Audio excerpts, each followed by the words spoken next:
Existem lugares neste planeta que parecem ter sido esculpidos por deuses.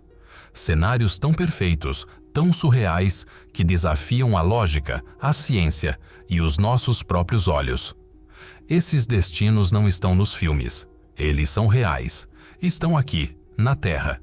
E poucos ousaram chegar perto o suficiente para entender o que realmente significam. Hoje, você vai cruzar continentes, mergulhar em águas impossíveis, escalar muralhas naturais e atravessar desertos onde o céu toca a alma. Não estamos falando de turismo. Estamos falando de testemunhar o sublime. Neste documentário, você será levado a paisagens tão inacreditáveis que parecem ter saído de outra dimensão. Cada destino é um convite ao assombro, um portal para o sublime. E quanto mais você avança, mais percebe que o desconhecido está muito mais perto do que imagina. Bem-vindo ao O Desconhecido. Aqui, os segredos da Terra ganham voz. E hoje, você vai descobrir os 30 lugares mais bonitos do mundo. Mas atenção, depois disso, você nunca mais verá o planeta da mesma forma. O Espelho do Céu, Salar de Uyuni, Bolívia.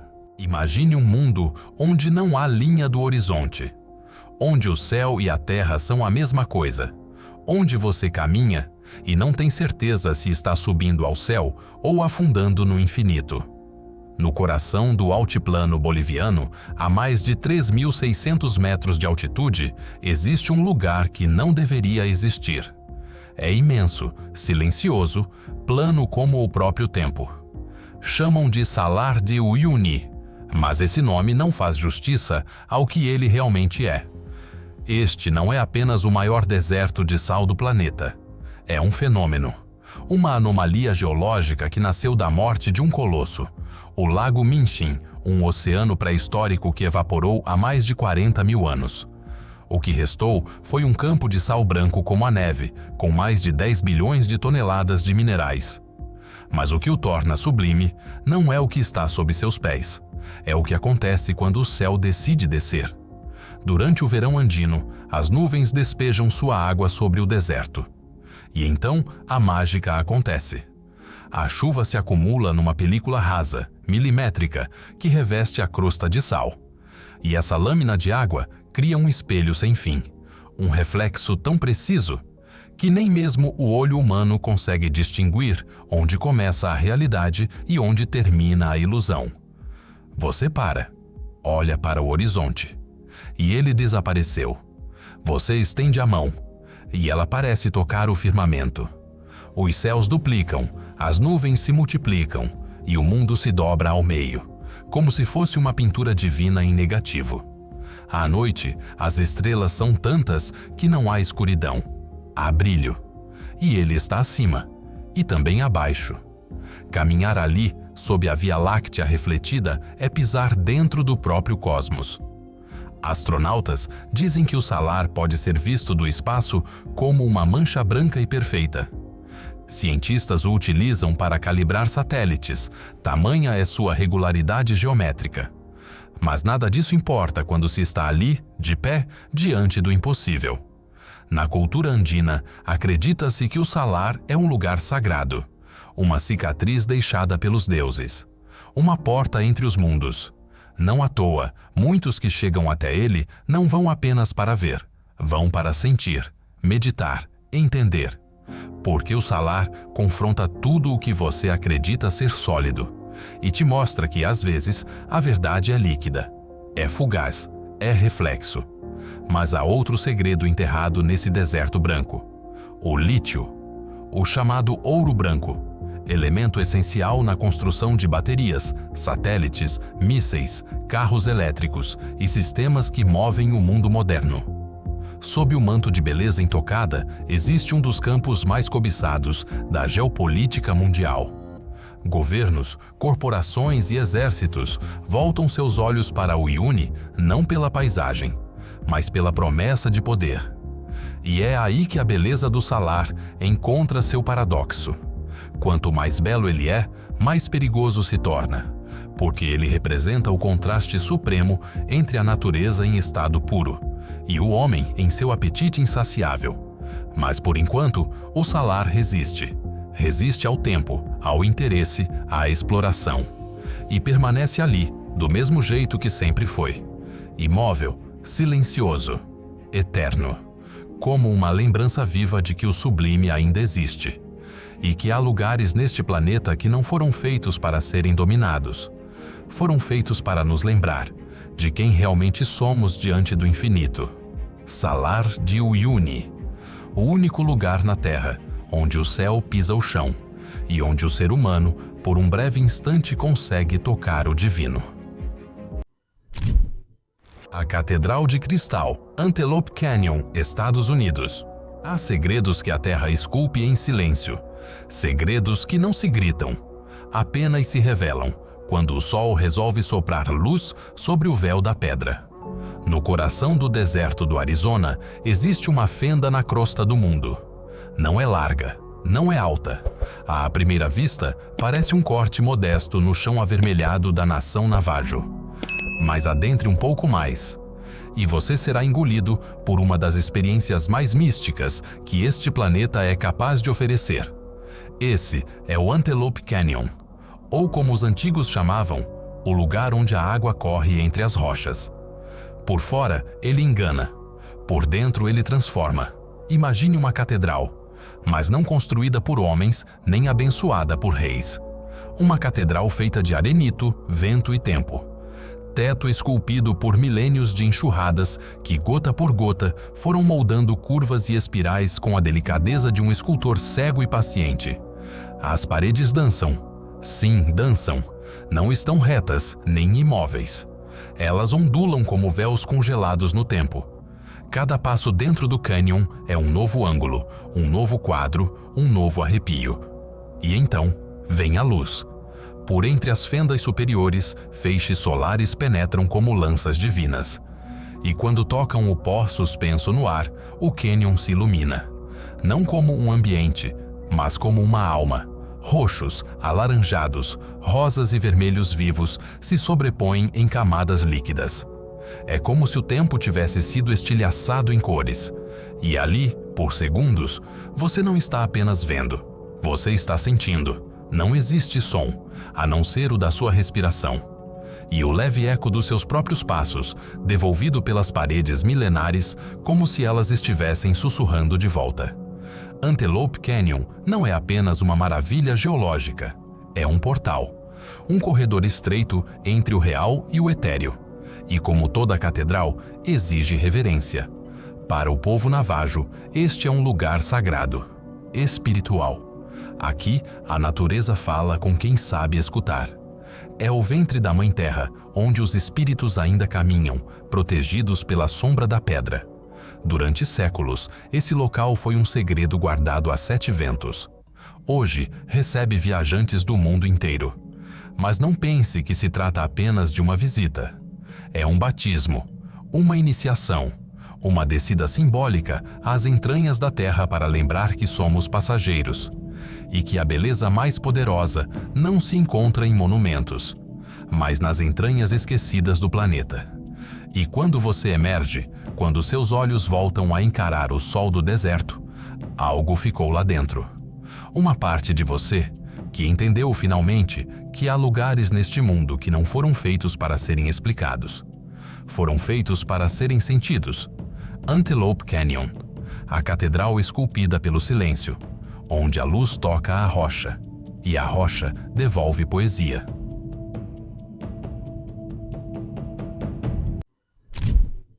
O Lago Cor de Sangue, Lago Natron, Tanzânia. No extremo norte da Tanzânia, há um lago que desafia o olhar. Uma vastidão de água rubra que, sob o sol escaldante da África, brilha como uma ferida aberta na pele do planeta. Seu nome é Natron, mas poderia se chamar Silêncio ou Morte. Este lago não é um refúgio, é um aviso. Um lugar onde o tempo parece ter parado e onde os animais que ousam se aproximar não voltam. A tonalidade avermelhada não é apenas bela, é uma assinatura letal. O resultado de uma composição química tão extrema que torna Natron um dos ambientes mais inóspitos da Terra. Com temperaturas que beiram os 60 graus Celsius e águas alcalinas com pH quase igual ao da amônia, o lago é um caldeirão corrosivo, capaz de petrificar qualquer criatura que cometa o erro de tocá-lo por tempo demais. Sim, você ouviu certo. A água desse lago mumifica. Aves, morcegos, pequenos mamíferos que se aproximam e não conseguem sair, acabam mergulhados nesse coquetel de soda e sal. E então a alquimia começa, a pele endurece, os olhos evaporam, o corpo seca, e a morte ali não é apenas um fim, é uma escultura. Fotógrafos já registraram cenas que parecem saídas de um pesadelo mitológico. Flamingos mumificados em pleno voo, empalhados pelo tempo, corpos imóveis, fixos nas margens como sentinelas de sal. Como se o próprio lago fizesse questão de guardar suas vítimas como troféus. Mas há uma contradição, porque em meio à hostilidade floresce a vida. Um paradoxo em estado líquido. No coração desse inferno, uma única criatura reina soberana, o flamingo menor. Essas aves de plumagem rosada não apenas sobrevivem, elas prosperam. Milhares delas, construindo ninhos em ilhas efêmeras, formadas pelo acúmulo de sal, suportando o calor, o pH mortal e os predadores. Ali, no centro daquilo que parece uma sentença, elas transformam o horror em lar. Como? Como algo tão frágil se adapta ao impossível? A resposta está no ciclo oculto da natureza, em uma dança entre vida e morte que só faz sentido ali, naquele lugar onde o vermelho não é apenas uma cor, mas um destino. E há mais. O Lago Natron está enraizado na mitologia local.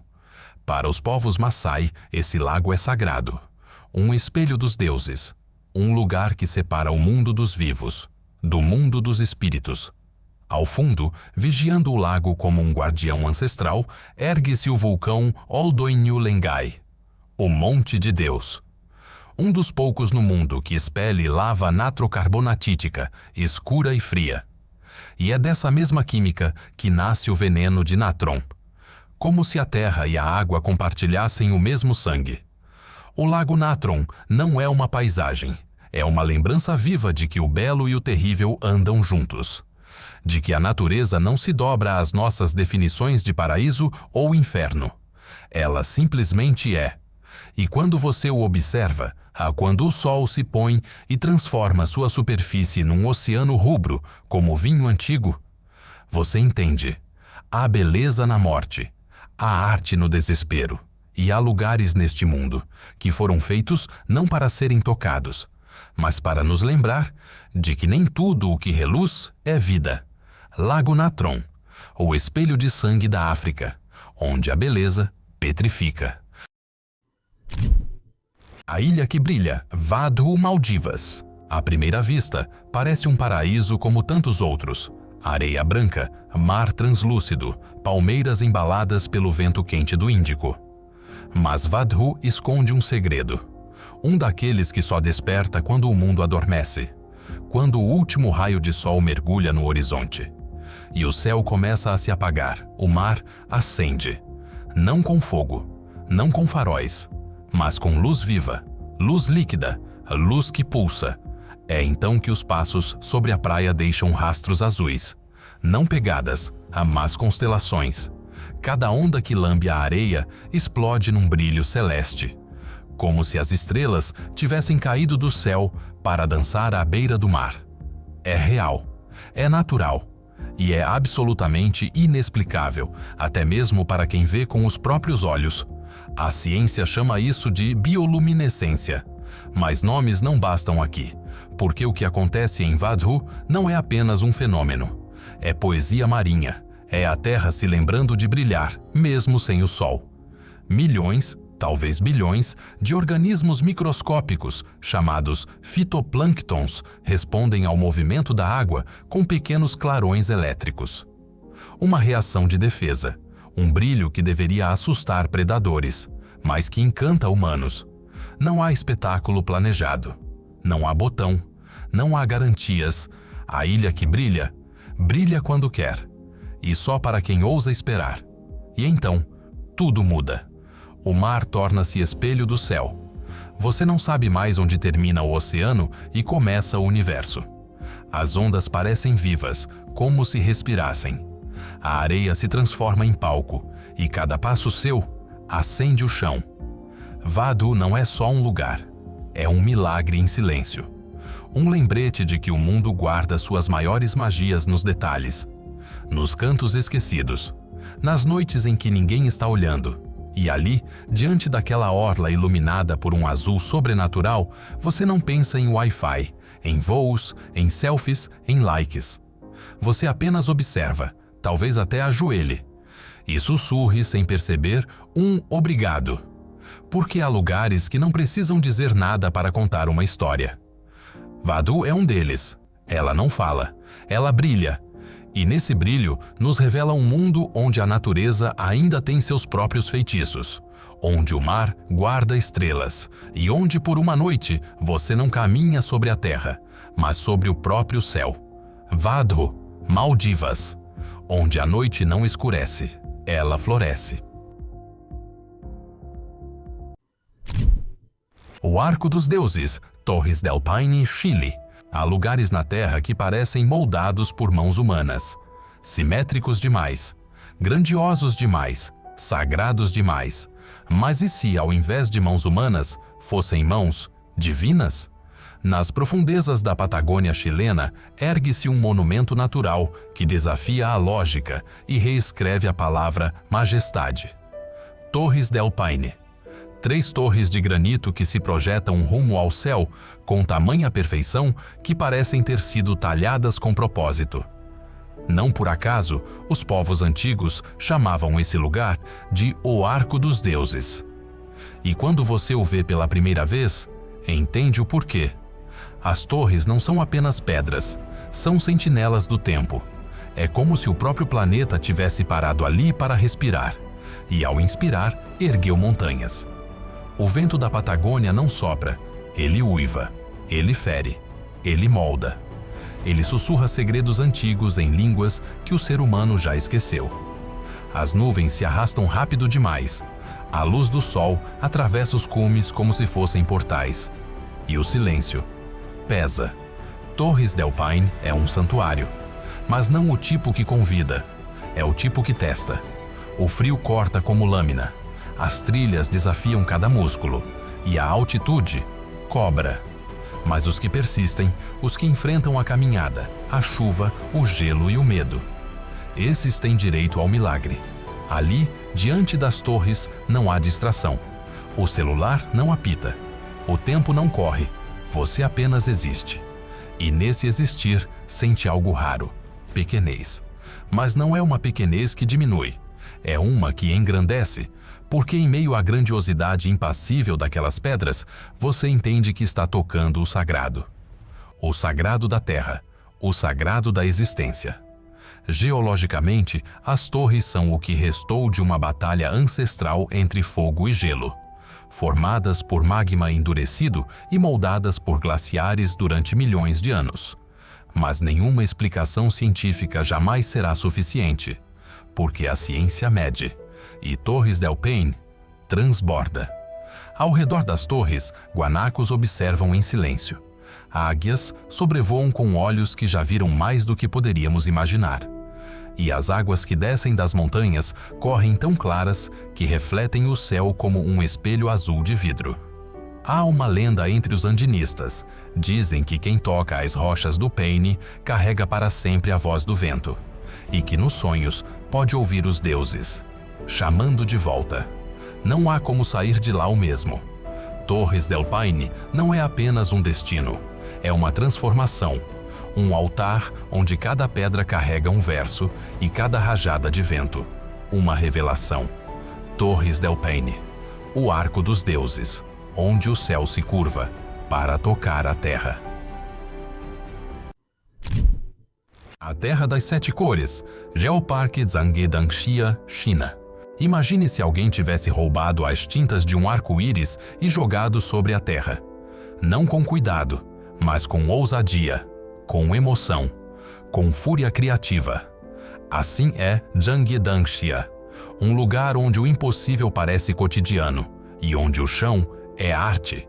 No coração do noroeste da China, há um lugar onde as montanhas não são marrons, nem verdes, nem cinzas. São vermelhas, douradas, laranjas, azuis. E todas ao mesmo tempo. São camadas, pinceladas da própria terra, moldadas por 24 milhões de anos, de vento, chuva e tempo, e reveladas como uma pintura que só agora decidimos olhar com atenção. Mas não se engane, Zhangjiajie não foi feita para o turismo, foi feita para os deuses. Para os antigos imperadores, aquelas terras eram amaldiçoadas. Nada brotava, nenhuma sombra protegia, só pedra e corner. Mas o tempo passou, e o que era maldição virou maravilha. E hoje o mundo para olhar, porque não há como não parar. O próprio solo te obriga. Quando o sol se põe, a montanha sangra. Sim, sangra. Os vermelhos acendem como brasa. O dourado vira fogo líquido. As sombras escorrem pelas curvas do relevo como tinta fresca. E o céu, sempre ele, tenta acompanhar, mas falha. Porque lá embaixo brilha mais. Geologicamente, o Danxia é resultado da colisão de placas tectônicas e da lenta deposição de minerais ao longo de eras. Mas para os olhos, é feitiçaria, é sonho, é delírio natural. A paisagem parece se mover mesmo quando tudo está parado. As linhas nas pedras lembram rugas do tempo. São como partituras deixadas pela terra, aguardando um maestro que jamais virá. E quando você anda por entre as montanhas coloridas, sente algo estranho. Uma presença, não de gente, mas da própria terra, como se estivesse acordada. Como se estivesse observando você, testando seu silêncio, pesando seus passos. Você tenta fotografar, mas as fotos falham, porque Zhangjiajie não cabe em pixels, não cabe em tela, só cabe nos olhos e na alma. Há uma lenda local. Diz que as cores surgiram do corpo de um dragão que adormeceu sob a terra e que ele ainda respira. De tempos em tempos, se move. E quando o faz, as cores mudam. Não é ciência, é crença. Mas naquele cenário, tudo parece possível. A Terra das 7 cores não é um destino. É uma pintura viva, um poema geológico, um milagre exposto ao céu. E ali, em meio àquela paleta impossível, você entende uma verdade silenciosa. A Terra não é só planeta, é artista, é guardiã de segredos antigos, e Zhangjiajie é sua obra-prima. O gigante solitário, Uluru, Austrália. No coração de uma terra que arde, onde o chão parece ferver e o horizonte é um mar de calor ondulante, ergue-se uma montanha. Não uma cadeia de montanhas. Uma. Apenas uma. Imensa, imponente, isolada. Uluru, o gigante solitário. A primeira coisa que se sente não é o calor, é o silêncio. Um silêncio tão absoluto que parece pesar nos ombros.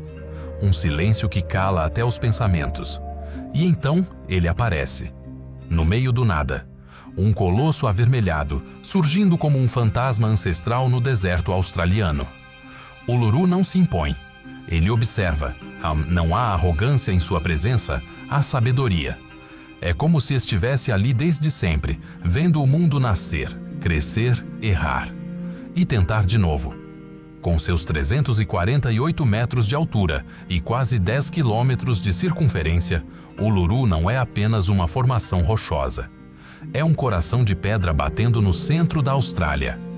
Para os povos Anangu, ele não é paisagem, é ser, é espírito, é sagrado. Cada fissura em sua superfície conta uma história. Cada sombra que desce pelas encostas ao entardecer revela lendas antigas, sussurradas ao vento pelas gerações que ali caminharam antes de nós. Não se trata de um local que se visita, trata-se de um local que se respeita. Uluru muda de cor e muda de alma. Pela manhã é dourado, quase tímido. Ao meio-dia queima em tons alaranjados. E ao pôr do sol, ao pôr do sol, ele se acende, vermelho como sangue de titã, fulgurante, vivo. Mas não se engane, Uluru não quer aplausos, ele quer silêncio.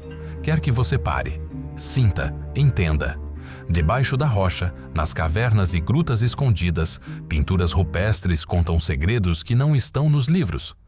São histórias que só existem ali, e para ouvi-las, é preciso calar tudo dentro de si. O Uluru é uma presença, não fala com palavras, fala com a eternidade. Fala com os olhos de quem vê e com o coração de quem aceita não entender tudo. Ali, o tempo desacelera. Ali, o homem diminui. Ali, a terra lembra quem manda. O gigante solitário não precisa de companhia. Ele já viu demais. E ainda assim, quando você se aproxima, há um sentimento estranho, como se ele estivesse esperando por você. Porque alguns lugares não são visitados, são reencontrados. Uluru, mais que uma rocha, é um guardião, um eco de um tempo em que a terra ainda falava. E nós sabíamos escutar. O Vale Encantado, Plitvice Lakes, Croácia. Há lugares que parecem saídos de um conto de fadas, mas Plitvice parece o próprio conto. Escondido entre as montanhas da Croácia, há um vale onde a água não corre. Ela dança. Onde os lagos não são simples espelhos d'água, mas janelas para outro mundo. E as florestas, as florestas sussurram, como se soubessem que você chegou. Este é o Parque Nacional dos Lagos de Plitvice. 16 lagos ligados por uma sinfonia de cascatas. Caminhos de madeira cruzam a água turquesa como se fossem pontes para o imaginário. Mas nada aqui é imaginário. Tudo é real. Assustadoramente real. Ao pisar em Plitvice, você não sente que está visitando a natureza. Sente que está invadindo um segredo. Como se tivesse aberto um livro antigo, com páginas escritas em névoa, folhas e reflexos. E cada página, viva. Os lagos brilham com tons que desafiam a paleta da realidade. Esmeralda, safira, jade. A cada passo, a cor muda. É como se a água respirasse. Como se tivesse alma. E então, as cascatas. Não são quedas violentas, são véus de água. Sussurram em vez de rugir, cantam em vez de gritar. É uma música ancestral, que não se ouve com os ouvidos, mas com a pele. Dizem que Plitvice foi criado pelas lágrimas de uma deusa. Chorava de amor por um vale seco, morrendo de sede. Suas lágrimas caíram por séculos. E criaram os lagos, lenda, claro. Mas quando se está ali, diante daquele esplendor, a lenda parece mais fácil de acreditar que a ciência. Porque a ciência fala de calcário, sedimentos, reações químicas. Mas e o encanto? E a sensação de que cada gota carrega uma lembrança da terra? No inverno, Plitvice se cala. Os lagos congelam. As cascatas se tornam esculturas cristalinas. E o vale, agora em silêncio branco, parece guardar seus próprios sonhos. No verão, ele revive. Borboletas dançam no ar. Os peixes nadam em águas tão claras que parecem flutuar no nada. E a floresta se curva sobre os lagos como quem protege um tesouro esquecido. Mas Plitvice não esqueceu. Ele lembra de tudo. De cada passo. De cada olhar encantado. De cada respiração suspensa diante de sua beleza impossível. Você não visita o Vale Encantado. Você se rende a ele, porque alguns lugares não querem ser fotografados. Querem ser sentidos. Querem que você pare, olhe e, por um momento, se esqueça de que existe o resto do mundo. Plitvice não é um parque, é um feitiço, e quem passa por ele nunca volta o mesmo.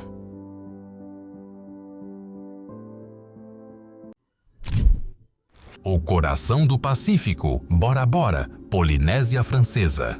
No meio do maior oceano da Terra, onde o azul parece não ter fim, há um ponto onde o tempo desacelera. Uma ilha, isolada, perfeita, quase inacreditável. Ali, o Pacífico não é apenas um oceano, é uma pintura viva. E no centro dessa vastidão, bate um coração. Bora Bora.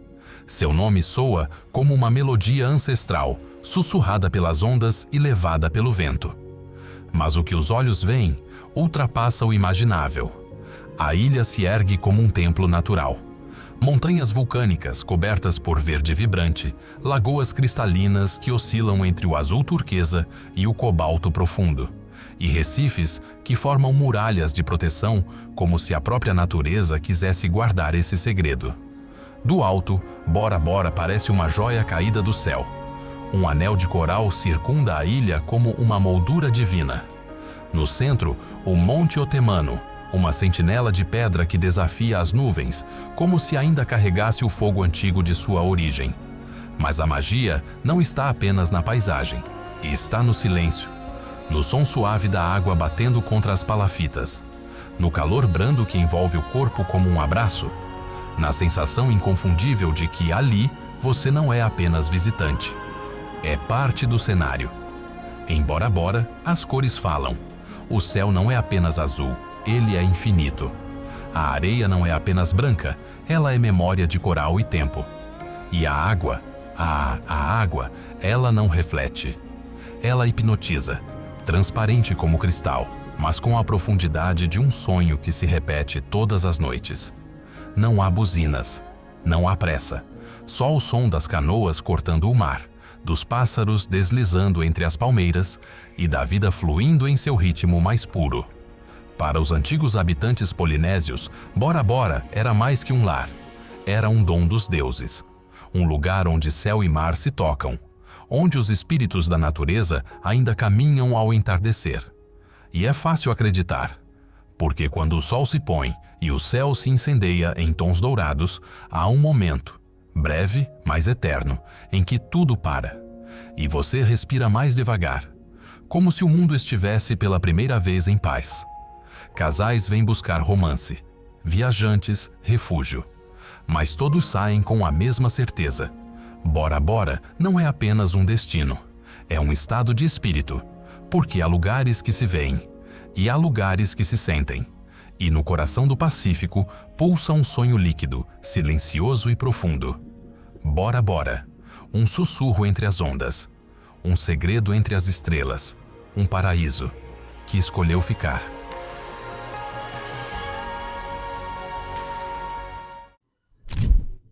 O Jardim do Silêncio, Lago Moraine, Canadá.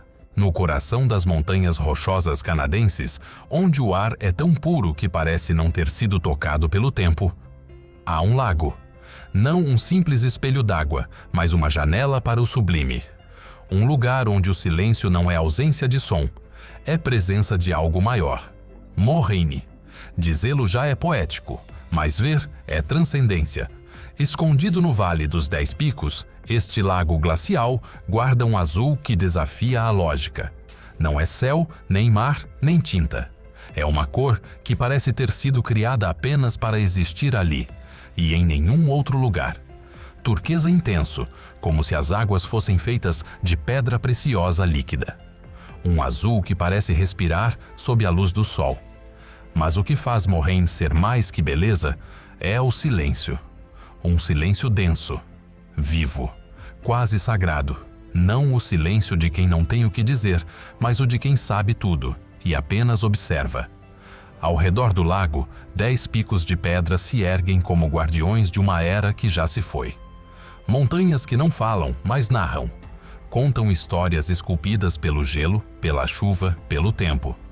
E cada pedra caída, cada reflexo nas águas, parece carregar um eco ancestral. Ao amanhecer, as névoas rastejam pela superfície, como véus fantasmagóricos, dançando entre as árvores. E então, o primeiro raio de sol toca a água. E a mágica começa. O lago desperta. As montanhas se duplicam no reflexo, tão perfeitas que é difícil distinguir o que é real e o que é imagem. Pássaros cruzam o céu sem pressa, como se também estivessem admirando. E você? Você se cala. Não porque quer, mas porque não consegue competir com aquela grandeza. Caminhar pelos arredores de Moraine é como atravessar um templo natural. Os pinheiros sussurram entre si. As trilhas parecem levá-lo não apenas a um destino físico, mas a um lugar interno. É um convite à contemplação, à pausa, aquilo que esquecemos em meio ao barulho da vida, a capacidade de simplesmente estar. Há quem diga que Moraine é um dos lugares mais fotogênicos do planeta. Mas isso é injusto, porque nenhuma foto captura o frio sutil do vento na pele, o cheiro da pedra úmida, a estranha sensação de que o tempo ali desacelera e por alguns instantes até desaparece. No inverno, o lago adormece, cobre-se de gelo e se esconde sob camadas de neve branca, como se descansasse. Mas na primavera, ele renasce. E cada degelo é um suspiro, cada gota um poema. Este é o Jardim do Silêncio. Não porque nada acontece, mas porque tudo o que acontece ali acontece com reverência. E quem pisa as margens de Moraine, mesmo que por pouco tempo, sai com a certeza de que tocou algo eterno. Algo maior que palavras, maior que imagens, maior até que a própria beleza. Algo que só pode ser sentido em silêncio.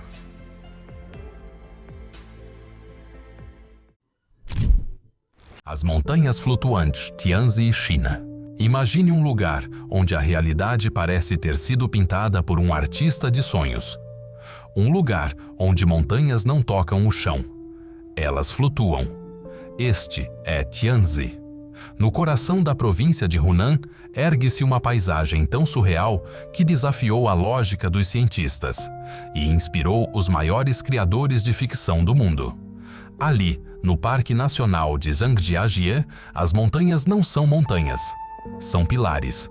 Colunas de pedra que se elevam verticalmente como arranha-céus esculpidos pela própria eternidade. Cada uma delas única. Centenas, milhares. Torres que sobem até 1.200 metros de altura, cortando o céu com a imponência de gigantes adormecidos.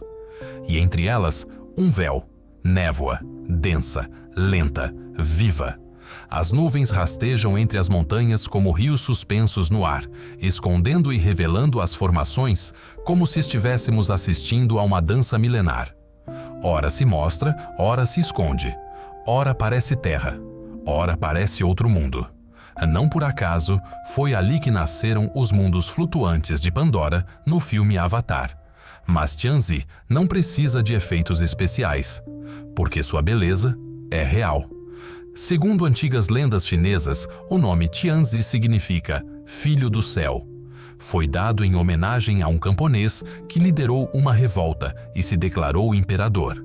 Mas olhando para o horizonte, é fácil acreditar que os verdadeiros filhos do céu são essas montanhas, silenciosas, imortais, eternas. Quando o sol nasce entre os picos, seus raios cortam a névoa e criam feixes dourados que iluminam a floresta suspensa. A vegetação cresce onde não deveria crescer, nas paredes verticais, nas pontas das colunas, na beira do impossível. Tianzi é uma contradição da natureza. Pesado como pedra, leve como ar, firme como rocha, flutuante como sonho. Subir até seus mirantes é como alcançar um templo celestial.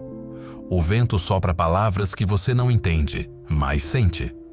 O silêncio é tão profundo que você escuta sua própria alma tentando decifrar aquele cenário. E no topo, o mundo lá embaixo desaparece. A civilização silencia.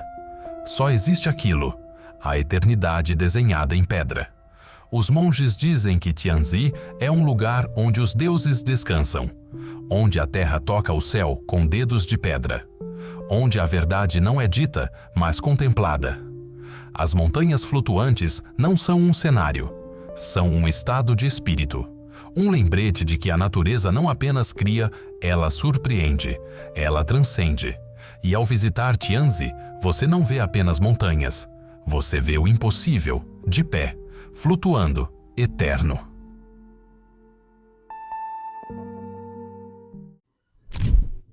O trono do mundo, Monte Roraima, Venezuela. Há lugares no mundo que parecem pertencer à terra, outros não. Alguns pertencem ao tempo, mas há um só, que parece ter sido esquecido pelos milênios e guardado fora do alcance do comum. Monte Roraima. Uma fortaleza de pedra, um gigante de 2.800 metros de altura, com paredes tão abruptas que nenhum olhar humano é capaz de compreender de imediato. Ele se ergue na tríplice fronteira entre Venezuela, Brasil e Guiana como um monumento à própria criação. Mas não se engane, isso não é apenas uma montanha, é um trono. Um altar esculpido pela natureza para lembrar ao homem que ele nunca foi o centro de nada. Suas faces verticais cortam o céu como lâminas negras. Não há encosta suave, não há caminho fácil. O Monte Roraima se protege com muralhas naturais de pedra e neblina. E no topo, outro mundo, literalmente. Ali em cima, tudo muda. O solo se torna úmido e antigo. A vegetação é única, como se a evolução tivesse acontecido em segredo. Plantas carnívoras, lagos negros, formações rochosas que desafiam a lógica, como esculturas deixadas por mãos divinas. Ali, o tempo parece parar. Quando de nevoeiro se abre por um instante, o céu se aproxima do chão. E o chão, tão plano e surreal, parece flutuar sobre as nuvens. Como uma ilha perdida nos ares. Como um fragmento de outro planeta que caiu ali por engano, ou por desígnio. Para os povos indígenas, ele é sagrado. Os Pemon o chamam de Roraima, o grande azul verdadeiro. É o lar dos deuses, o pilar do mundo. Segundo suas lendas, o Monte Roraima é o tronco de uma árvore cósmica que deu origem a todas as frutas do planeta, até ser derrubada, criando uma ferida na Terra. Essa ferida é o monte. Ali, os sons são abafados, como se o ar fosse mais espesso. E quando a chuva cai, ela escorre pelas bordas do platô, formando as maiores cachoeiras do mundo. Lágrimas de pedra. Correntes líquidas que desabam por centenas de metros em queda livre, perdendo-se nas nuvens abaixo. É como se o céu estivesse chorando por não conseguir conter tamanha grandeza. Exploradores do século XIX que ousaram subir chamaram-no de o fim do mundo. E talvez estivessem certos, mas talvez fosse o começo. Roraima não foi feito para ser conquistado, foi feito para ser respeitado, para ser contemplado com os olhos bem abertos e o coração em silêncio. Porque quem pisa em seu topo não pisa apenas sobre pedra. Pisa sobre um mistério que antecede todas as palavras. Ali, onde o vento sopra como voz ancestral, você entende. A natureza não precisa de catedrais. Ela já construiu as suas, e nenhuma é mais sagrada do que o trono do mundo. A estrada para o paraíso, Praia Navajo, Grécia. Há destinos que seduzem pelo luxo, outros pelo mistério. Mas há um que hipnotiza pela perfeição quase impossível, como se os deuses, em um raro momento de inspiração, tivessem desenhado à mão um refúgio secreto, intocado, isolado, quase sagrado. Este lugar existe, e seu nome é Navágio. Na ilha grega de Zakynthos, escondida entre penhascos calcários que caem como muralhas brancas no mar Jônico, repousa uma enseada tão deslumbrante que não parece real. Não há estradas até ela. Não há caminhos por terra. A única forma de alcançá-la é pelo mar. E assim, a jornada já começa como nos velhos mitos gregos. Atravessando águas cristalinas, deslizando entre rochas milenares, com o coração batendo mais forte a cada curva revelada.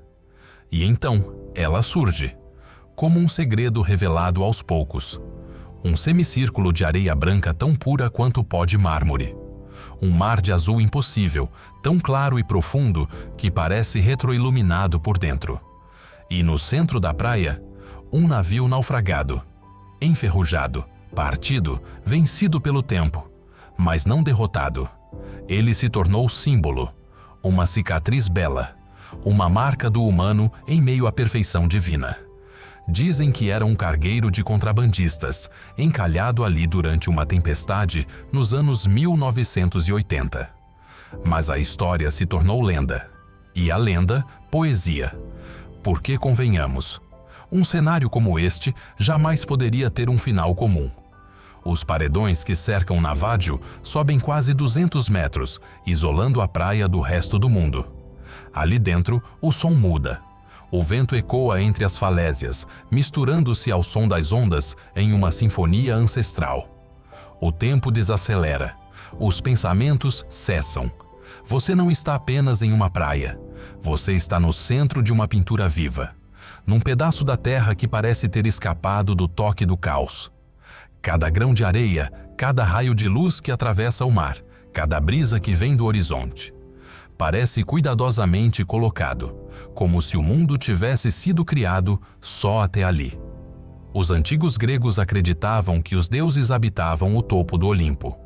Mas olhando para Navádio, não é difícil imaginar que, vez ou outra, eles desciam até aqui, para descansar, para lembrar-se da beleza daquilo que criaram. A estrada para o paraíso não é feita de asfalto, é feita de mar, de luz, de silêncio, de reverência, e quem chega até ela nunca mais é o mesmo, porque o paraíso, por um instante, deixou de ser ideia e se tornou lugar, real, imortal.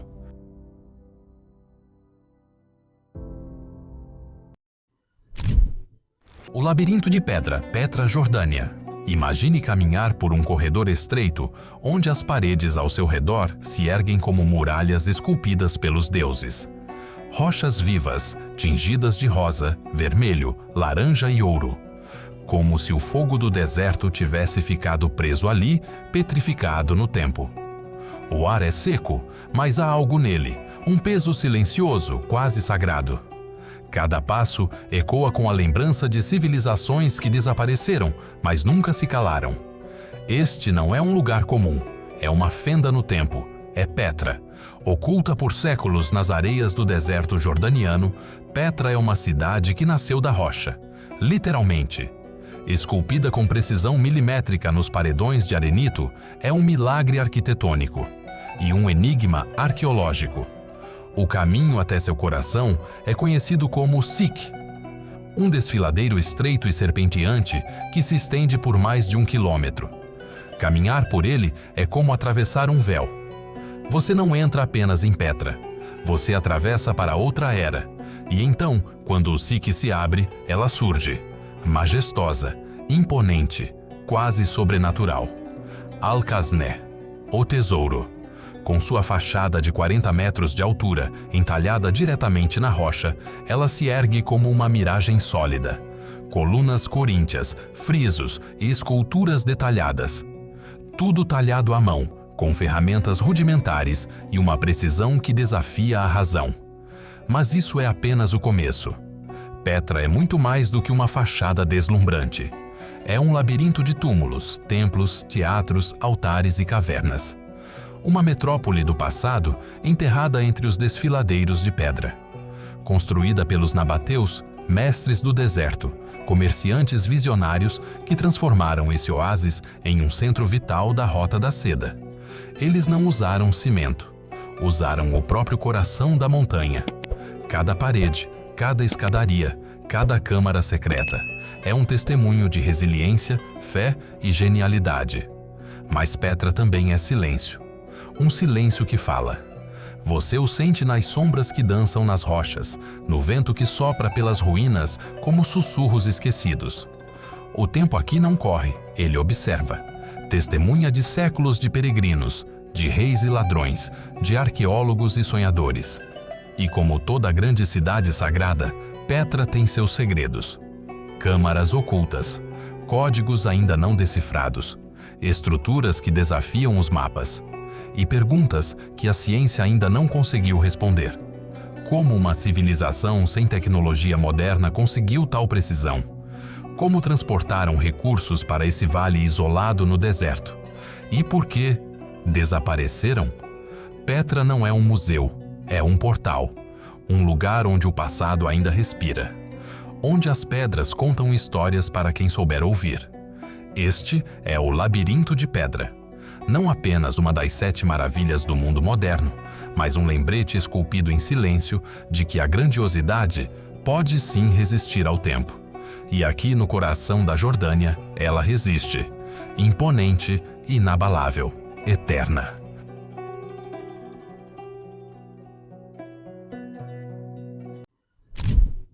O deserto que chora estrelas, Atacama, Chile. Silêncio. Um silêncio tão absoluto que parece gritar. Nenhuma floresta se move, nenhum rio corta o horizonte, nenhuma voz ecoa. A terra aqui é seca, antiga, quase sem vida. Mas quando a noite cai, algo acontece. O céu se abre, não como em outros lugares, não com algumas estrelas brilhando ao longe, mas com todas. Como se o próprio universo estivesse derramando suas lágrimas sobre a terra. Você chegou ao deserto do Atacama, o lugar mais árido do planeta, mais seco que Marte, mais solitário que qualquer outro canto da Terra, mas também um dos mais assombrosamente belos. Durante o dia, o Atacama é um palco de extremos. As dunas vermelhas queimam sob um sol impiedoso. As salinas brilham como espelhos quebrados, e as montanhas parecem derreter no calor. É uma terra de contrastes, onde lagos surreais surgem em meio à areia, onde geysers sibilam como respirações da terra e onde flamingos dançam sobre crateras esquecidas. Mas é à noite que o milagre acontece. Quando o último raio de sol se apaga nas cordilheiras andinas, o céu se acende. E o que se vê não é apenas um céu estrelado. É um oceano cósmico, um abismo de luz e escuridão. Galáxias inteiras se revelam a olho nu. A Via Láctea risca o firmamento como um rio de prata. Os povos antigos diziam que os deuses choravam estrelas. E o Atacama era onde suas lágrimas caíam. É por isso que os maiores telescópios da Terra foram erguidos aqui. Porque nem mesmo a tecnologia mais avançada consegue escapar da verdade mais simples. O Atacama é o ponto mais próximo do infinito. Mas não se engane, não é apenas a paisagem ou o céu que encantam, é o que ele desperta. Aqui, o tempo desacelera, as distrações desaparecem, e tudo o que resta é você e o universo. Nu, real, indescritivelmente vasto. Você olha para cima e se vê pequeno, mas curiosamente mais inteiro, mais conectado, mais humano. O deserto que chora estrelas não fala. Ele observa. E no silêncio das suas madrugadas, ele entrega verdades que nenhuma cidade é capaz de revelar. É um lugar onde o cosmos toca o chão, e onde o chão se transforma em poesia. A floresta submersa, Lago Khaimdi, Cazaquistão. Imagine caminhar entre montanhas isoladas onde os ventos sopram histórias que poucos ouviram. Ali, entre vales esquecidos do Cazaquistão, surge uma joia oculta, silenciosa, hipnótica, quase impossível de acreditar. Um espelho de águas cristalinas repousa entre pinheiros e falésias, mas o que vive sob sua superfície parece arrancado de outro mundo. Você chegou ao Lago Khaimdi, e o que se vê não é apenas um lago, é uma floresta que afundou e continuou viva. Da superfície, troncos esqueléticos emergem como lanças fantasmas, apontando para o céu. Estão ali desde 1911, quando um terremoto criou uma represa natural e as águas invadiram o vale, submergindo toda uma floresta de coníferas. Mas algo inexplicável aconteceu. As árvores não morreram. Suas copas, submersas, mantiveram-se intactas sob a água gelada. Ramos verdes ainda dançam suavemente sob o espelho líquido, como se, em silêncio, respirassem um tempo que parou. Uma floresta que mergulhou no passado e se recusou a afundar no esquecimento. Durante o verão, o lago brilha num azul esmeralda profundo. No inverno, congela, tornando a floresta submersa visível sob o gelo, como uma pintura suspensa entre mundos. Uma cápsula do tempo que pulsa lentamente, onde cada árvore é um sussurro do que um dia foi e do que nunca deixou de ser. Dizem que o Lago Khaimdi é assombrado, mas não por espíritos, e sim pela beleza que ultrapassa o entendimento. Uma beleza quieta, misteriosa, quase melancólica. É o tipo de lugar que não se olha com os olhos, mas com a alma. Ali, onde o céu toca as montanhas e as árvores dormem debaixo d'água, o tempo sussurra que nem tudo o que afunda está perdido. O Lago Khaimdi não é apenas uma floresta submersa. É um segredo guardado pelas águas. Um lembrete de que até os abismos podem florescer, se forem tocados pela luz certa. O Jardim Suspenso do Himalaia, Vale das Flores, Índia. Ao norte da Índia, onde o Himalaia ergue suas muralhas de pedra como guardiões eternos do céu, há um segredo escondido pelas nuvens. Não se chega a ele por acaso. É preciso vencer abismos, atravessar florestas enevoadas, escalar trilhas esculpidas pelo tempo e ter fôlego para encarar o que poucos viram. Mas então, após a última curva, quando o mundo parece esvaziar o som e o ar, ele se revela. O Vale das Flores. Como se os deuses tivessem aberto um portal entre as montanhas, para semear ali um pedaço do paraíso. Imagine um campo sem fim, onde milhões de flores selvagens cobrem as encostas em cores tão vívidas que parecem irreais. Vermelhos incandescentes, amarelos que brilham como ouro, azuis que desafiam o céu, rosas, lilazes, laranjas, uma sinfonia cromática que dança ao sabor do vento. Mas o que torna esse lugar ainda mais hipnótico é a forma como ele existe, suspenso, entre o gelo eterno dos picos nevados e a vida que explode em seu coração. É como se o Himalaia tivesse, por um capricho divino, permitido que a beleza brotasse num de seus respiros. E esse respiro floresceu. Por séculos, os habitantes da região consideraram o vale sagrado. Diziam que os deuses caminhavam por ali ao entardecer, tocando as pétalas com dedos invisíveis. Diziam que quem dormisse no vale acordaria transformado, mais leve, mais desperto, mais perto do que é eterno. Não é difícil entender por quê. Quando se está no jardim suspenso do Himalaia, o tempo parece parar para observar. O ar é tão puro que dói, a luz é tão suave que embriaga, e o silêncio é um sussurro de paz, como se a própria terra estivesse em oração. É um lugar onde a beleza não grita, ela sussurra. Ela floresce devagar, como um segredo antigo que só se revela a quem está pronto para ver. O Vale das Flores não é apenas um destino, é um renascimento, e ao deixá-lo, algo dentro de você permanece, como uma flor plantada no peito, silenciosa, mas viva, esperando o momento certo, para florescer também.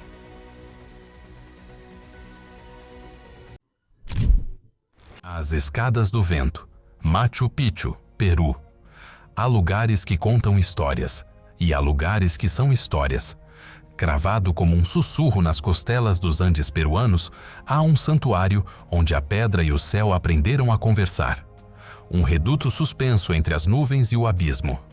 Um mistério esculpido pela mão de um império que ousou tocar o inalcançável. Você está diante de Machu Picchu, mas não como um turista, como um viajante do tempo. Ali, o mundo não é medido em horas, mas em silêncios.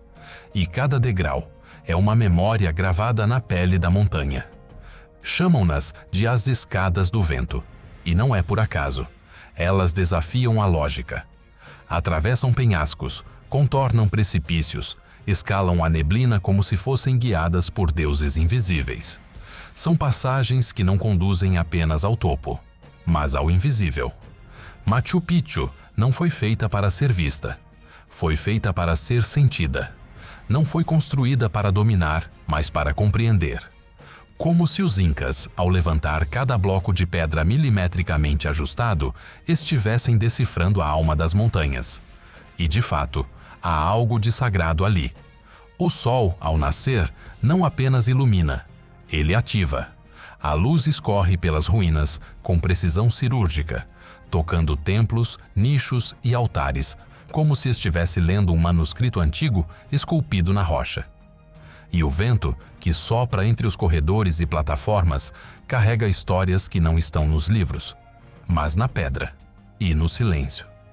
Dizem que Machu Picchu foi o último suspiro de uma civilização que compreendia o tempo como um ciclo, não uma linha, que cada amanhecer era um renascimento, e que ao subir aquelas escadas não se escalava uma montanha, escalava-se a si mesmo.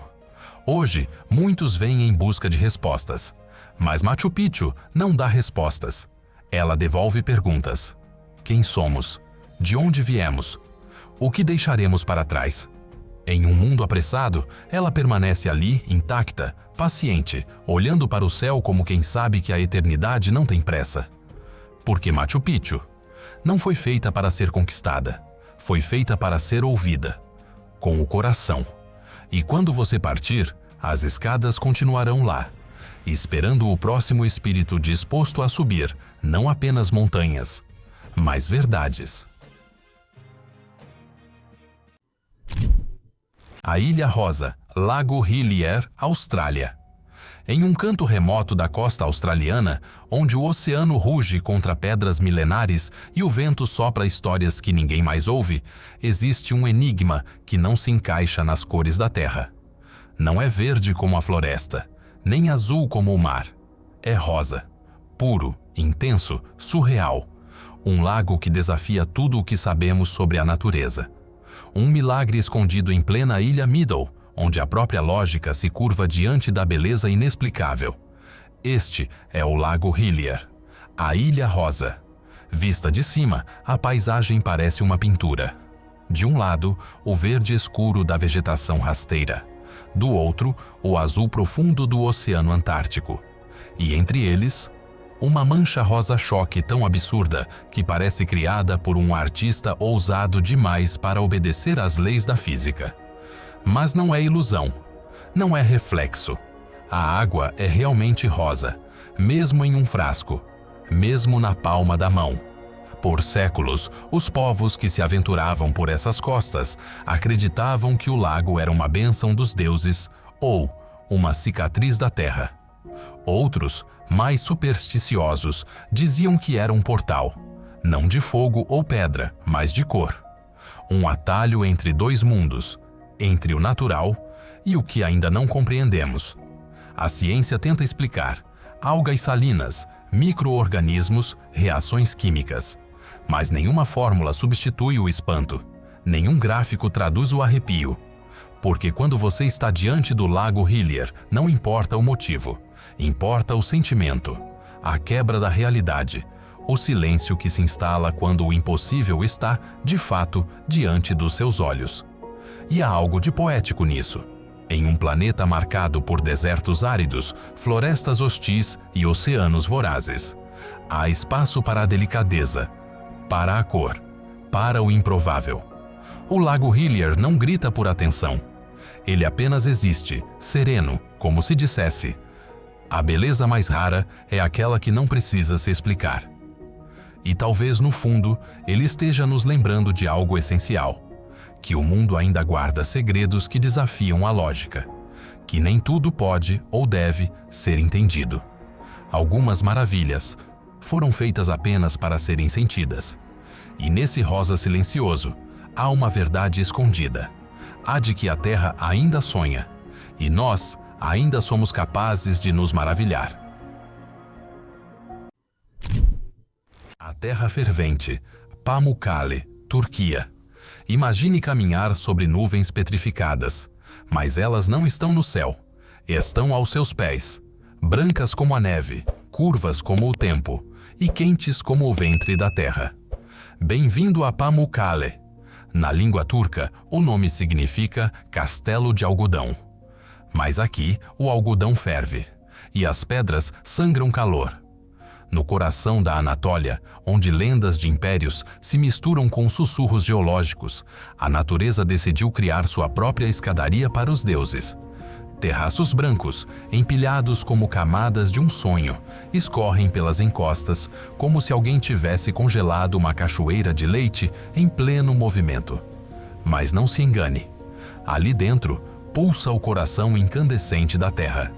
O que você vê são as marcas do tempo. Milênios de águas termais, ricas em carbonato de cálcio, escorrendo sem pressa, depositando camada sobre camada. E assim, lentamente, como um artista cego de perfeição, o planeta esculpiu essa maravilha branca como o luar. Mas Pamukkale não é apenas uma paisagem, é um santuário. Desde os tempos do Império Romano, almas de todos os cantos vinham até aqui em busca de cura. Curandeiros, peregrinos, soldados feridos e imperadores. Todos mergulhavam nessas águas quentes, acreditando que ali residia o poder da renovação. E talvez estivessem certos. As piscinas naturais parecem espelhos do céu. Refletem o azul, o silêncio e a eternidade. E ao submergir os pés, não é apenas o corpo que sente, é a alma que se aquece. Acima, as ruínas de Hierápolis observam tudo, como fantasmas em paz. Um teatro antigo, colunas partidas, lápides que resistem ao tempo. São os testemunhos de uma civilização que construiu sua cidade ao lado do milagre. Não por acaso, mas por escolha. Porque Pamukkale não é paisagem para ser apenas vista, é para ser vivida. É um lembrete quase divino de que, mesmo sob a superfície da terra, há poesia fervendo, há beleza borbulhando e há memórias sendo escritas sem palavras. Quando o sol se despede e toca as bordas brancas com ouro líquido, Pamukkale se transforma, de castelo de algodão a trono de luz. E nesse instante silencioso, tudo faz sentido. Porque há lugares que contam a história da humanidade. Mas Pamukkale conta a história do planeta.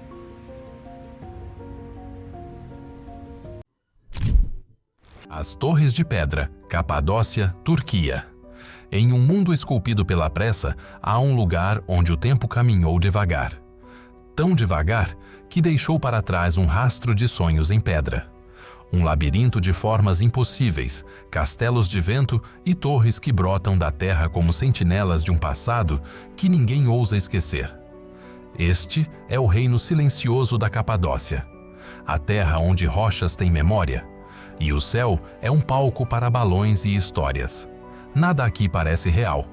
As montanhas, ao invés de se erguerem com fúria, se derretem em formas suaves, como se tivessem sido moldadas pelas mãos de um escultor adormecido.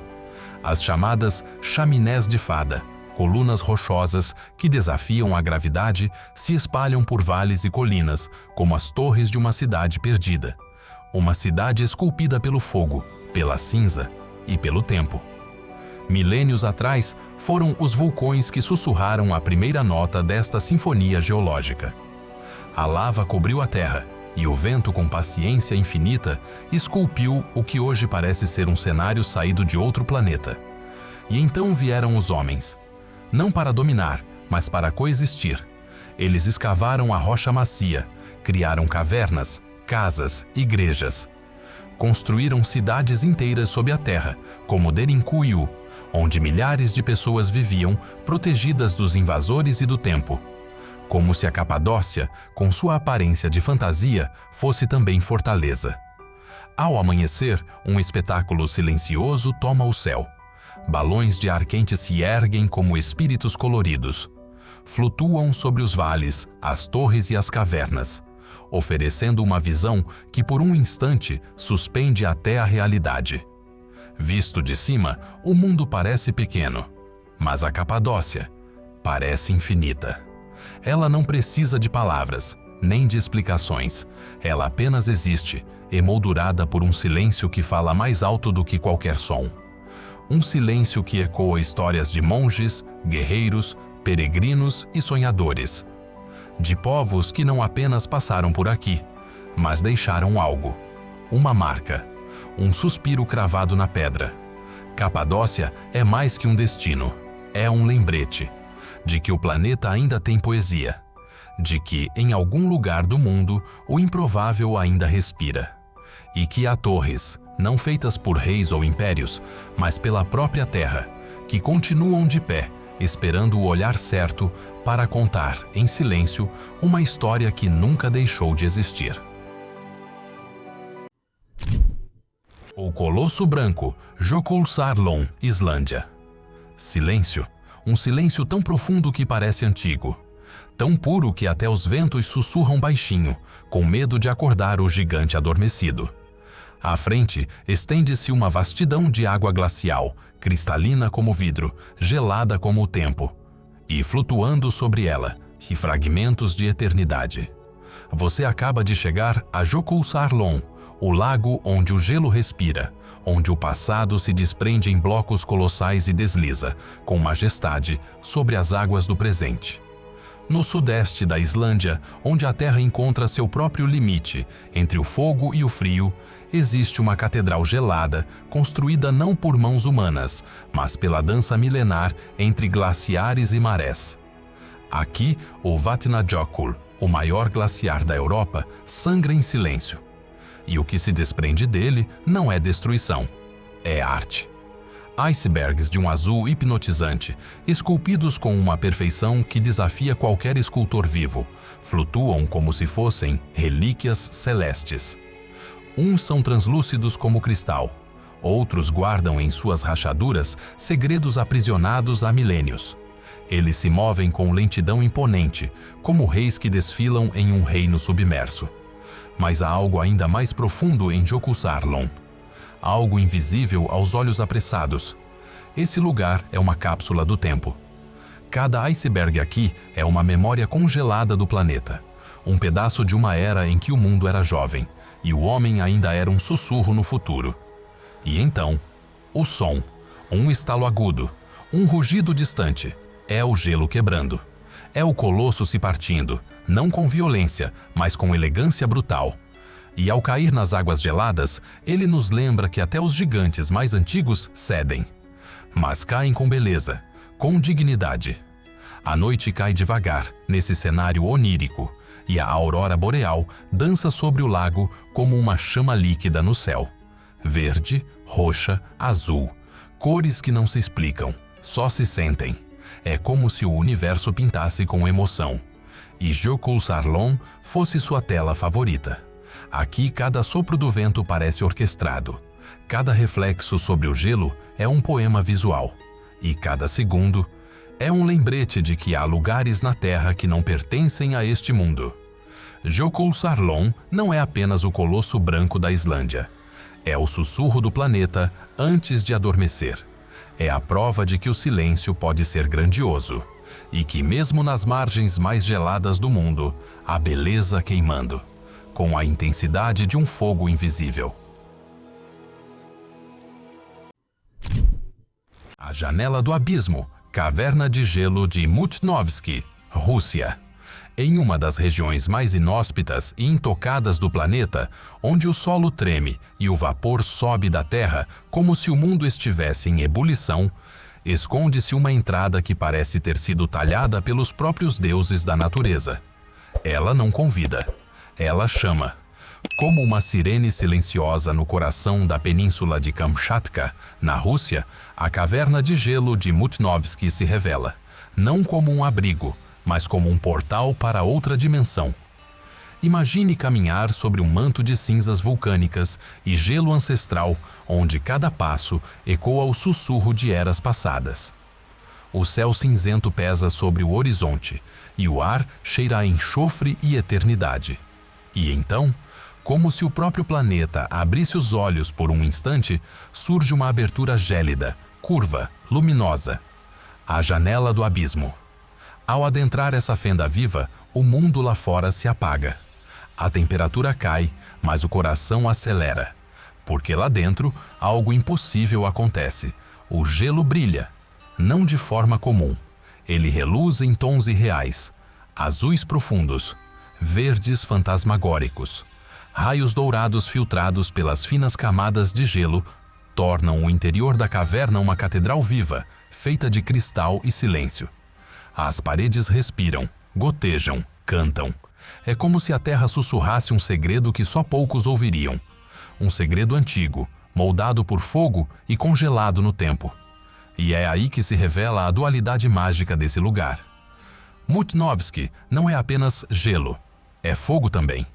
Acima da caverna repousa um dos vulcões mais ativos da Rússia. Lá embaixo, o gelo escuta o rugido das profundezas. A caverna não é estática, ela vive, derrete, se reformula. Hoje existe, amanhã talvez não. É uma escultura efêmera da colisão entre os extremos. Luz e sombra, frio e calor, silêncio e tremor. A caverna de gelo de Mutnovsky é mais do que uma maravilha da geologia. É uma metáfora viva do mundo que habitamos. Frágil, poderoso, enigmático. E quando você sai, depois de caminhar sob arcos impossíveis, com os pés afundando no gelo negro e o céu surgindo novamente à frente, não volta ao mesmo. Parte de você fica ali dentro, presa naquele corredor de cristais vulcânicos, como um eco perdido na respiração gelada da Terra. Esta é a janela do abismo, uma das passagens mais sublimes e desconhecidas do planeta. E quem a atravessa jamais esquece. O Véu Azul, Ha Long Bay, Vietnã. Imagine um mar tão calmo que parece espelho. E nele, como sentinelas de pedra, erguendo-se do fundo do tempo, milhares de ilhotas de calcário emergem, envoltas por uma névoa azulada que dança lentamente ao toque do vento. Esse não é um lugar comum, é uma pintura viva, uma cena arrancada de um sonho ancestral. Bem-vindo à Baía de Ha Long, no Vietnã, ou como os locais chamam, o Véu Azul. Ao romper da manhã, quando o sol ainda hesita entre nascer ou permanecer oculto, Ha Long se revela com timidez, não grita, sussurra, como um segredo que só pode ser compreendido por quem olha com a alma. A névoa desliza entre as rochas como se tivesse memória, contornando as gigantescas colunas que se erguem das águas como monumentos de um império esquecido. Cada uma dessas formações, esculpidas pelo mar e pelo tempo ao longo de 500 milhões de anos, guarda sua própria história. Algumas lembram dragões adormecidos, outras parecem castelos de um mundo perdido. E há quem diga que, sob a maré calma, ainda ecoam os sons de antigos guerreiros vietnamitas, protegidos pelos próprios deuses da natureza. A lenda mais antiga conta que um dragão celeste desceu dos céus para defender o povo da invasão. Em sua fúria, lançou pérolas ao mar, que se transformaram nessas montanhas para deter os inimigos. E quando a paz retornou, o dragão escolheu não voltar aos céus. Permaneceu aqui, eternamente adormecido sob as águas. Seu corpo oculto, sua alma visível em cada curva da baía. E é assim que Ha Long encanta. Não pelo que mostra, mas pelo que deixa no ar. Uma sensação quase intocável, como se o tempo parasse ao atravessar suas águas calmas e a realidade se tornasse outra, mais leve, mais poética, mais profunda. Barcos tradicionais cortam o espelho do mar em silêncio. Pescadores solitários desaparecem entre os labirintos de pedra. E quem tem o privilégio de navegar por essas águas nunca volta ao mesmo, porque Ha Long não é apenas uma paisagem, é um estado de espírito.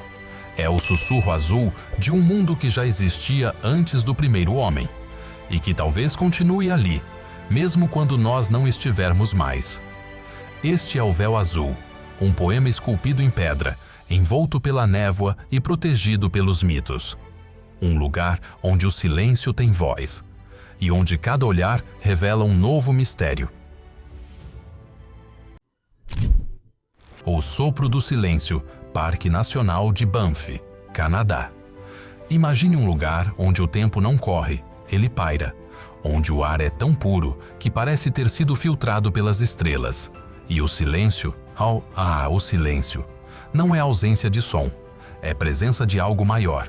Este é Banff, um santuário esculpido no coração das montanhas rochosas canadenses, onde a natureza sussurra com voz de trovão contido.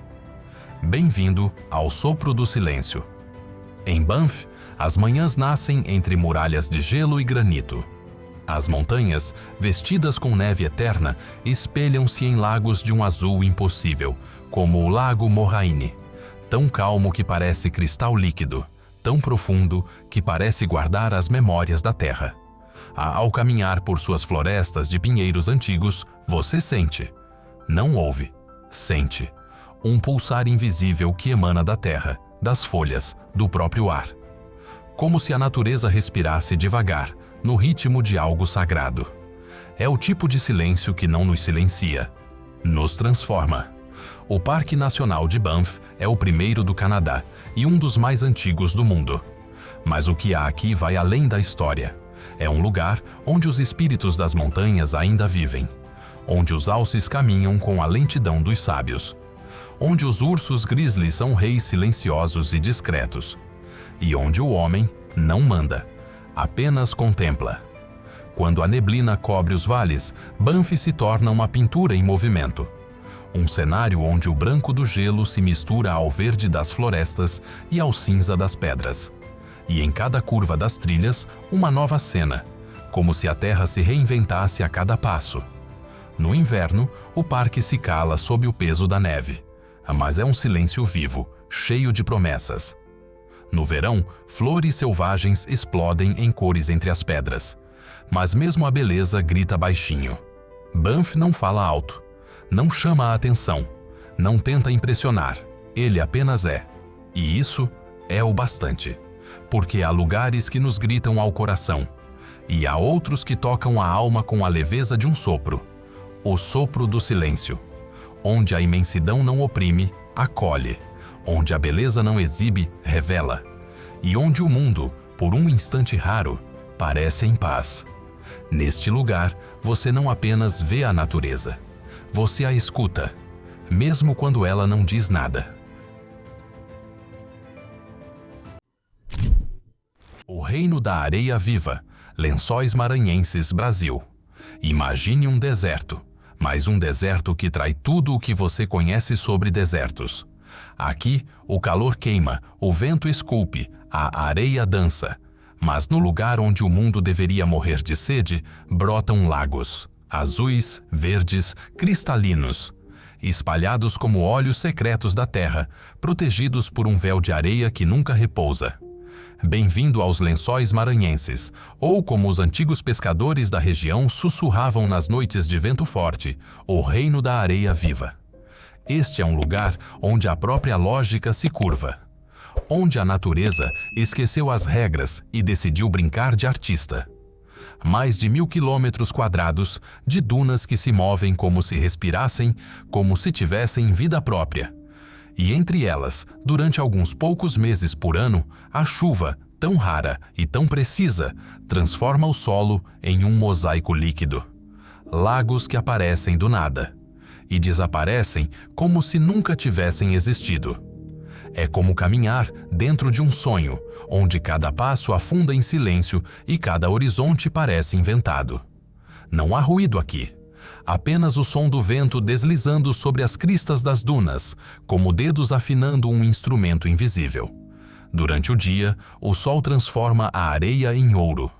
Durante a noite, a lua veste o deserto de prata. E os lagos, os lagos, refletem o céu com tamanha perfeição que por um segundo você duvida de onde começa a terra e onde termina o infinito. Mas o que mais assombra nesse lugar não é o que se vê. É o que se sente, uma estranha reverência, como se estivéssemos diante de algo sagrado, antigo, inalcançável. Como se os lençóis fossem uma memória da terra de quando ela ainda era jovem e sonhava. Os povos que vivem às margens desse milagre aprendeu a lê-lo com os pés, a conversar com o vento, a seguir o rastro das nuvens. Eles sabem que os lençóis não são um deserto, são um organismo, uma entidade, uma força viva que não se deixa domar. Por isso, quem atravessa esse mar de areia e água não volta o mesmo. Porque nos Lençóis Maranhenses, a beleza não é paisagem, é presença, é movimento. É uma dança eterna entre o efêmero e o eterno, entre o visível e o invisível. Este é o Reino da Areia Viva, onde a terra respira e onde o tempo, por um instante, esquece de passar. O Guardião Sagrado, Monte Fuji, Japão. Ele não fala, não se move, não responde, mas observa, sempre observa. Erguendo-se como um espírito adormecido no coração do Japão, o Monte Fuji não é apenas uma montanha. É um símbolo, uma presença silenciosa que paira entre o céu e a terra como se vigiasse o tempo, com a calma de um guardião que não precisa provar nada. porque já é tudo. Com seus 3.776 metros de perfeição simétrica, o Fujisan é mais que geografia.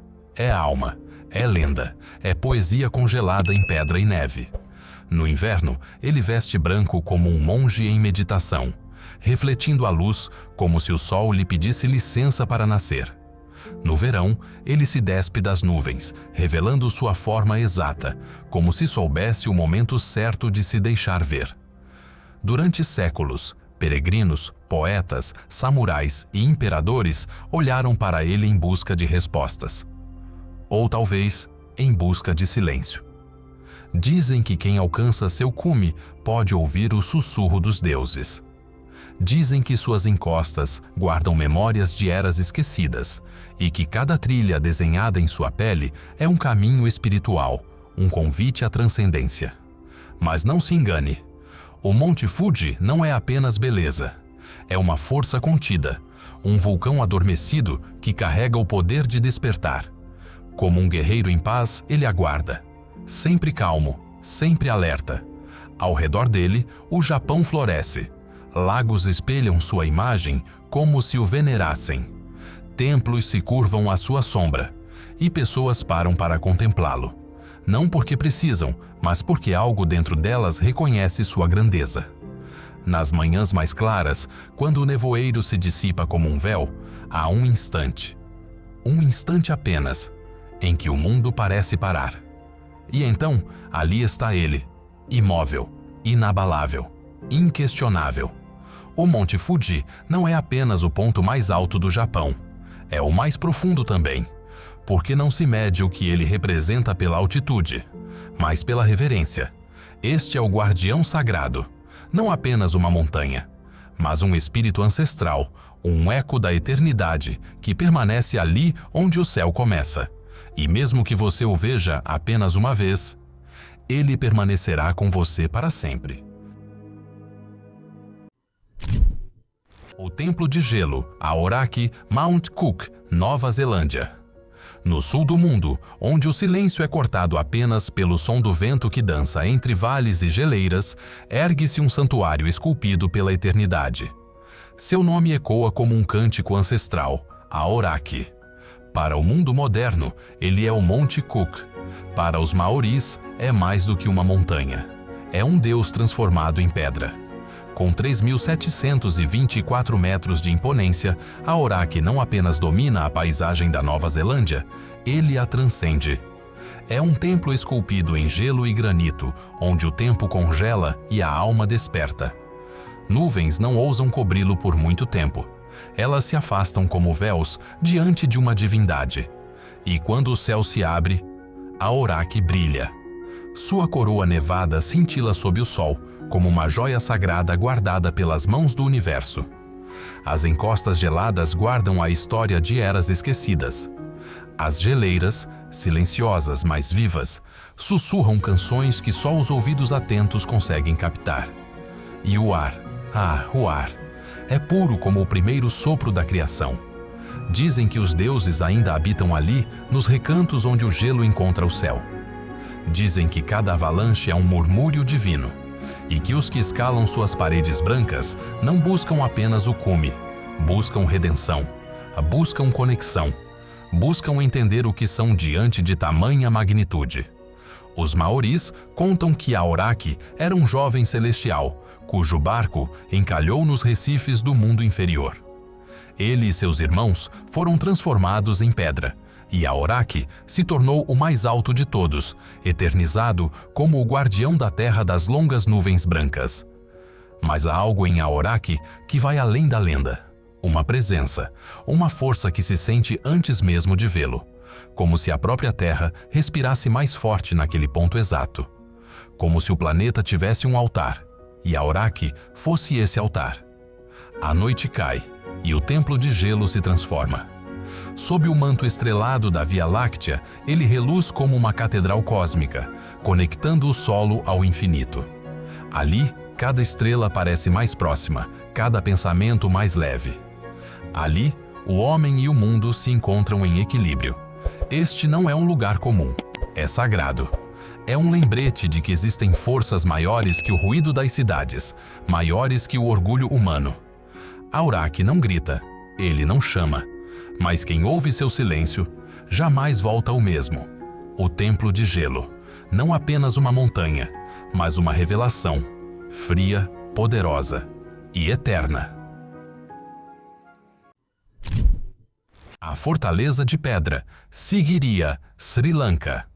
No coração pulsante da selva tropical do Sri Lanka, onde a vegetação parece esconder segredos do tempo e os ventos sussurram em línguas esquecidas. Ergue-se um gigante, uma rocha colossal que parece ter caído do céu e cravado suas raízes no solo como um trono perdido dos deuses. Seu nome é Sigiriya, mas ela é muito mais do que uma pedra. Ela é uma fortaleza, um palácio, um símbolo de poder e mistério. Imagine uma torre de pedra que se eleva abruptamente a mais de 200 metros acima da planície. Um monólito que desafia a lógica com sua presença monumental. Ao seu redor, jardins geométricos, canais e fontes milenares. Engenharias tão sofisticadas que parecem ter vindo de um tempo que a história não registrou. Mas o que realmente intriga é o que foi construído no topo. Séculos atrás, um rei fugido e faminto por domínio, Kashyapa, escolheu Sigiriya como refúgio e trono. Temia emboscadas, temia traições e por isso decidiu transformar essa rocha solitária em sua cidadela inatingível. Escalou o impossível e moldou o inacessível. Escadas talhadas diretamente na pedra, portões imponentes e muralhas que beiravam o céu. No meio do caminho, o visitante é confrontado por duas patas colossais de leão, esculpidas para guardar a entrada da cidadela. Não por acaso, Sigiriya também é chamada de Rocha do Leão. Era a mensagem do rei ao mundo. Ninguém ousaria desafiá-lo ali. Nas paredes da fortaleza, murais ainda preservam rostos femininos pintados com uma precisão desconcertante. São as donzelas celestiais, figuras misteriosas flutuando entre o real e o mítico. Talvez conselheiras, talvez concubinas, talvez deusas. Ninguém sabe ao certo. O que se sabe é que ali, entre o suor da selva e o silêncio da pedra, a arte floresceu sob a sombra do poder. Mas a fortaleza não resistiu ao tempo. O reinado de Kashyapa terminou em tragédia. Cercado por seus inimigos, abandonado por seus homens, o rei encontrou a morte. Não nos campos de batalha, mas pelas próprias mãos. E Sigiriya foi esquecida. Tomada novamente pela floresta, engolida pela lenda. Hoje, caminhar por Sigiriya é como andar por um sonho antigo. Cada degrau ecoa uma história. Cada pedra parece guardar uma lembrança. E do alto, quando se alcança o cume, onde o palácio uma vez brilhou sob o sol, o mundo se revela em 360 graus de beleza avassaladora. Mas há algo mais, algo invisível. Como se os olhos da rocha ainda observassem os passos dos visitantes. Como se o espírito de Kashyapa ainda vigiasse seu trono de pedra. Sigiriya não é apenas uma fortaleza, é uma cicatriz na terra, esculpida por vaidade, moldada por medo e eternizada pela beleza. Uma prova de que o homem pode desafiar a natureza, mas a natureza nunca esquece. A cidade que dorme, Monte Saint-Michel, França. Como uma miragem que desponta no horizonte da Normandia, cercada por névoas que dançam sobre as águas cinzentas do Canal da Mancha, ela surge. Solene, silenciosa, quase irreal. Uma ilha que flutua entre o céu e o mar, como se tivesse sido arrancada de um conto de fadas ou sonhada por monges em êxtase. Esse lugar tem um nome, Monte Saint-Michel, mas poucos ousam chamá-lo apenas de ilha. Porque ele é mais do que pedra e marés, é um organismo vivo, um santuário adormecido, uma cidade que respira história e sonha com o passado. Durante o dia, seus caminhos de pedra ecoam os passos de viajantes do mundo inteiro, vindos para ver com os próprios olhos aquilo que desafia o tempo. Mas é quando o sol se esconde e o silêncio cai como um véu sobre a baía, que Saint-Michel revela sua verdadeira alma. As luzes das janelas tremeluzem como velas de outra era. As gárgulas espreitam das alturas, observando o movimento dos fantasmas. E a maré, com sua fúria ancestral, começa a subir. Não de forma sutil, não com calma, mas como um exército que retorna à cidade para reclamar o que é seu. Em questão de horas, o caminho de terra que conecta o monte ao continente desaparece. E a cidade, antes ligada ao mundo, se isola, como fazia na Idade Média, quando era fortaleza, mosteiro e refúgio ao mesmo tempo. Quando servia como proteção divina contra invasões. Quando servia como prisão para quem ousava desafiar a fé.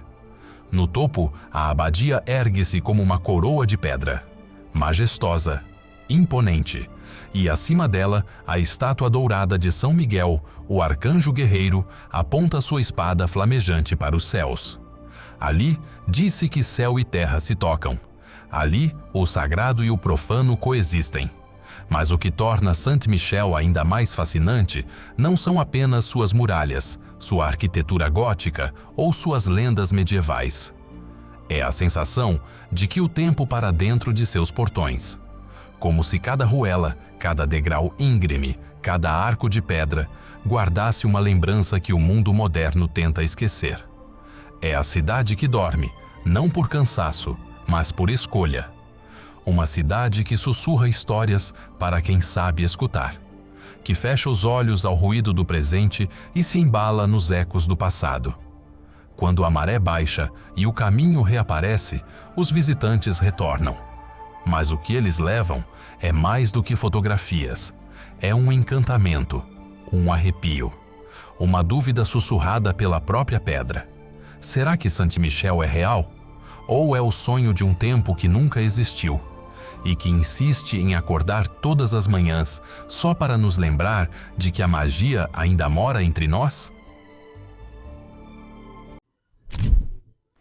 E assim, cruzamos montanhas sagradas e desertos de areia viva, navegamos por mares de pedra, florestas submersas e vales floridos que parecem pintados por deuses esquecidos.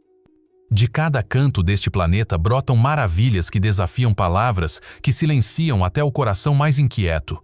Porque o mundo não é apenas um lugar para viver, é um lugar para se maravilhar. Cada paisagem que você viu, cada história que contou sua própria alma, nos lembra que a Terra não foi moldada apenas pelo tempo ou pela geologia. Ela foi esculpida também pelos olhos que a contemplam. E você faz parte disso.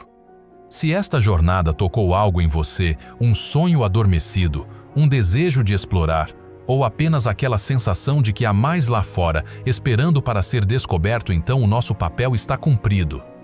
Mas essa é apenas a primeira página de uma enciclopédia de encantos que o nosso planeta guarda. Inscreva-se no canal O Desconhecido, porque aqui, cada vídeo é uma nova travessia, uma nova fronteira. Deixe o seu like para que essas histórias cheguem a mais viajantes como você. E nos comentários, diga: qual desses lugares o seu coração visitou, mesmo sem sair do lugar? Nós lemos, nós respondemos, porque neste canal, a jornada é nossa, mas o caminho é feito com você. Até o próximo destino. E lembre-se, o mundo é vasto, misterioso e está esperando por você.